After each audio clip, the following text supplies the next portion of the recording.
Well, this is really making good on something that Joe Biden mentioned at the G7 in Italy just last week. The thinking here is that they will protect Ukrainian energy infrastructure, which has come under intensified Russian attacks in the last couple of weeks. So they are rushing now a supply of Patriot missiles and also NASAM missiles, which are interceptor missiles, surface-to-air missiles, which will be able to beef up Ukraine's air defenses to stop so many of these missiles getting through. Now, John Kirby from the National Security Council said that these weapons, these missiles will arrive in the coming weeks, definitely by the end of summer, and said that the US will be providing Ukraine with about 16 months worth of missiles. That's enough for this fiscal year and next fiscal year, of course, trying to pass that through beyond the election period happening in November. And it is at that point that then other countries who have signed up to get these missiles from the US will then have their orders fulfilled as well. Now, he's expecting hundreds of Patriot missiles to be in this inventory, and that's quite important because Ukraine just took delivery of a second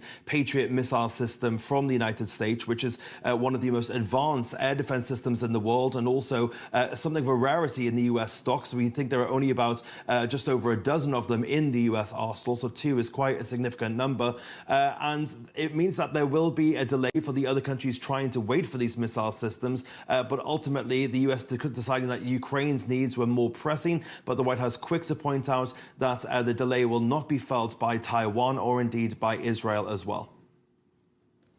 And Fraser, just tell us, how is Washington reacting to these suggestions by the Israeli Prime Minister Benjamin Netanyahu that the US isn't being quite as supportive as it used to be? Yeah, this was a very targeted video by Netanyahu on Tuesday in English as well, in which he said it was inconceivable that the US was withholding what he said was weapons and ammunitions to the Israelis. The White House has pushed back on this quite a lot, as has Antony Blinken. Yesterday, on Wednesday at the press briefing, Karine Jean-Pierre said she had no idea what Netanyahu was talking about. And then we got more word from John Kirby from the National Security Council on Thursday, who said these comments were deeply disappointing,